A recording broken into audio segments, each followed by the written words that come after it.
بسم اللہ الرحمن الرحیم۔ بھائی اس ویڈیو سے متعلق وضاحت یہ ہے کہ مجھے تو یہ مفتی طارق مسعود صاحب نہیں لگ رہے ہیں۔ وجہ اس کی ہے کہ مفتی طارق مسعود صاحب نے اپنی ویڈیوز کے اندر اپنا نقطہ نظر خود بیان کر رکھا ہے۔ وہ یہ کہتے ہیں کہ میں قبر پر اگر مجھے ہاتھ اٹھانے ہوتے ہیں تو میں قبلے کی طرف رخ کر لیتا ہوں، قبلے کی طرف رخ کر کے میں تب دعا مانگتا ہوں۔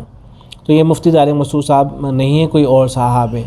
ایک بات تو یہ ہو گئی۔ دوسری بات یہ کہ بریلوی حضرات یہ جو اس طرح کی باتیں کیا کرتے ہیں کہ ویسے تو دیوبندی ہم لوگوں کو اگر ہم مزار پہ جا کے ہاتھ اٹھا کے دعا مانگ لیتے ہیں تو ہمیں مشرک ٹھہراتے ہیں اور ہمارے اوپر فتوے لگاتے ہیں، لیکن خود یہی سب کام کر رہے ہوتے ہیں۔ تو اس طرح کی باتیں جو بریلوی حضرات کی طرف سے کی جاتی ہے تو ہمارے اور ان کے درمیان میں جو اختلاف ہے اس کو سمجھ لینا چاہیے۔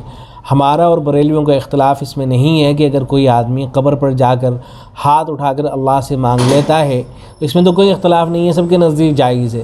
یہ بریلویوں کے نزدیک بھی جائز ہے، دیوبندیوں کے نزدیک بھی جائز ہے، اور جو غیر مقلد حضرات ہیں ان کے نزدیک بھی جائز ہے۔ البتہ ہم یہ کہتے ہیں کہ صحیح طریقہ یہ ہے کہ اگر اس موقع پر کسی کو ہاتھ اٹھانا ہی ہے تو قبلے کی طرف رخ کر کے ہاتھ اٹھا کر دعا مانگ لیا کرے، تاکہ یہ شائبہ نہ رہے کہ یہ آدمی صاحب قبر سے مانگ رہا ہے۔ تو اس میں تو کوئی اختلاف نہیں ہے۔ بریلوی حضرات کے ساتھ میں جو اختلاف ہے وہ اس مسئلے کو لے کر ہے کہ بریلوی حضرات کا نقطہ نظر یہ ہے کہ یہ جو صاحب قبر ہوتے ہیں، بزرگان دین ہوتے ہیں، تو اللہ تبارک و تعالی نے ان کو اختیارات دے رکھے ہیں، ان کو مختار کل بنا دیا ہے۔ اب یہ جس کو جو چاہے دے سکتے ہیں، جس کی جس طرح سے چاہے مدد کر سکتے ہیں۔ آپ ان کی قبر پر کھڑے ہو کر اگر ان سے مانگیں گے تو یہ آپ کی مدد کریں گے، آپ ان سے بچوں کا مطالبہ کریں گے، آپ کو بچے دیں گے۔ کسی کو اولاد نہیں ہو رہی، وہ جا کے ان سے اولاد مانگ لے تو یہ اولاد دے دیں گے۔ اگر آپ کہیں جا رہے ہیں ان کو پکاریں تو آپ کی مدد کرنے کے لیے آ جائیں گے۔ تو اس میں اختلاف ہے۔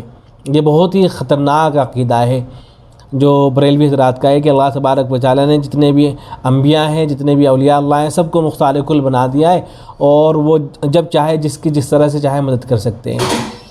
تو یہ اصل نقطہ اختلاف کا ہے۔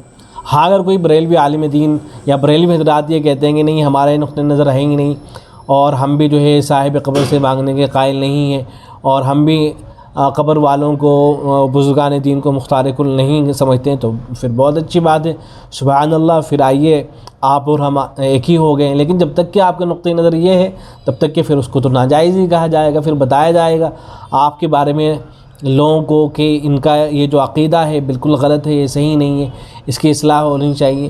تو بہرحال یہ ساری بات کا خلاصہ ہے، اور مفتی طارق مسعود صاحب کا نقطہ نظر جو ہے ان کی ویڈیو میں موجود ہے، وہ ویڈیو بھی میری گفتگو کے ساتھ انشاءاللہ آپ کو اس کو لگا دیا جائے گا، تو اس کو سماعت کر لیجئے گا تو بات واضح ہو جائے گی کہ مفتی طارق مسعود صاحب اصل کیا فرماتے ہیں۔ السلام علیکم ورحمۃ اللہ۔ قبرستان میں ہاتھ اٹھا کر دعا کرنا، کیا قبرستان میں ہاتھ اٹھا کر دعا کر سکتے ہیں؟ کر سکتے ہیں، ناجائز ہونے کی کوئی دلیل نہیں ہے۔ البتہ جہاں یہ خطرہ ہو، شرک کا وہم ہو، جیسے کوئی مزار ہے یا ایسا قبرستان ہے جہاں لوگ مردوں سے دعائیں مانگتے ہیں، وہاں آپ بھی ہاتھ اٹھا کے دعا مانگو گے تو یہ وہم ہو سکتا ہے کہ آپ بھی قبر سے مانگ رہے ہو۔ تو ایسی وہم والی جگہوں پہ بہتر یہی ہے کہ ہاتھ اٹھا کے دعا نہ مانگی جائے، تاکہ شرک کا دروازہ نہ کھلے اور لوگ آپ کے بارے میں بدگمان نہ ہوں۔ لیکن جہاں ایسا نہیں ہے، جیسے سعودی عرب میں تو اس کا تصور نہیں ہے کوئی قبر سے مانگ رہا ہو، تو وہاں اللہ کا فضل ہے کہ یہ قبر پرستی نہیں ہے وہاں، جیسے ہمارے انڈیا پاکستان میں جو بدعتیوں نے شروع کی ہوئی ہے۔ سعودی عرب میں تصور نہیں ہے۔ اب وہاں اگر کوئی ہاتھ اٹھا کے دعا مانگ رہا ہے تو کوئی وہم بھی نہیں کر سکتا کہ قبر سے مانگ رہا ہے، لیکن بہرحال ذرا سا بھی وہم کا اندیشہ ہو کہ قبر سے تو نہیں مانگ رہا تو پھر ہاتھ اٹھا کے دعا نہیں مانگنی چاہیے۔ میرا معمول یہ ہے کہ میں جب قبر پہ دعا مانگتا ہوں تو ہاتھ جب اٹھاتا ہوں تو رخ قبلے کی طرف کر لیتا ہوں۔ اس میں یہ فائدہ ہوتا ہے کہ یہ وہم ہی ختم ہو جاتا ہے، تو آپ کا رخ قبر کی طرف ہو اور پھر قبلے کی طرف ہو، تو صاحب قبر کے لیے آپ دعا مانگ لیں تو یہ کوئی حرج نہیں ہے اس میں۔